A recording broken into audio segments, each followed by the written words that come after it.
Trainee IPS అధికారి ఉదయ్ కృష్ణారెడ్డి వ్యవహారం రోజురోజుకు కొత్త మలుపులు తిరుగుతోంది. అశోక్ నగర్ గదిలో ఉదయ్ కృష్ణారెడ్డి నివసించిన గదిలో పోలీసులు తనిఖీలు నిర్వహించారు. అయితే తనిఖీల్లో ల్యాప్టాప్, మొబైల్ ఫోన్తో పాటు 2 ప్రేమలేఖలు కూడా లభించాయి. ఉదయ్ కృష్ణారెడ్డి ఇప్పటికే రిమాండ్లో ఉండగా పోలీసుల దర్యాప్తులో కీలక అంశాలు వెలుగులోకి వస్తున్నాయి. ఈ కేసుకు పూర్తిగా పోలీసులు దీనిపైన అయితే దృష్టి సారించారు. అయితే ఇదే అంశానికి సంబంధించి మరింత సమాచారం మా ప్రతినిధి రమేష్ అందిస్తారు.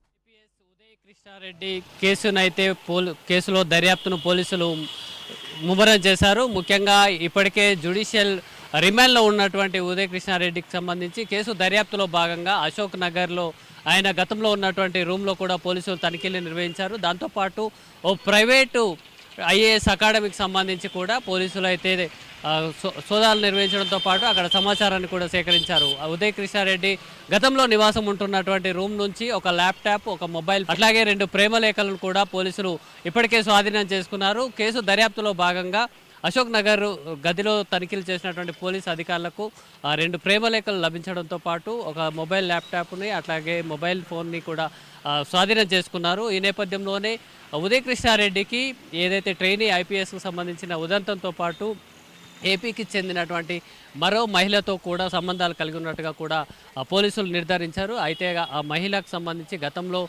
డైవర్స్ తీసుకున్న ఉమెన్ ఎవరైతే ఉన్నారో ఆమె ప్రస్తుతం హైదరాబాద్లో జాబ్ చేస్తున్నట్టుగా కూడా పోలీసులు గుర్తించారు. అయితే ఈ కేసుకు సంబంధించి మహిళకు సంబంధం లేకపోయినప్పటికీ డైరీ, అదేవిధంగా ల్యాప్టాప్, మొబైల్ డేటా ఆధారంగా కూడా కేసు దర్యాప్తును ముందుకు కొనసాగించనున్నారు. అయితే ఇప్పటికే జ్యుడిషియల్ రిమాండ్లో ఉన్నటువంటి ఉదయ్ కృష్ణారెడ్డికి సంబంధించి ఆగస్టు 11 వరకు ఆయన జ్యుడిషియల్ రిమాండ్లో భాగంగా చెంచల్గూడ జైలుకి అయితే తరలించారు. కేసుకు సంబంధించి దర్యాప్తులో భాగంగా ఇప్పటికే ల్యాప్టాప్, మొబైల్ ఫోన్ను కూడా స్వాధీనం చేసుకున్నటువంటి పోలీసులు అయితే కేసు దర్యాప్తును మరింత ముమ్మరం చేస్తున్నారు.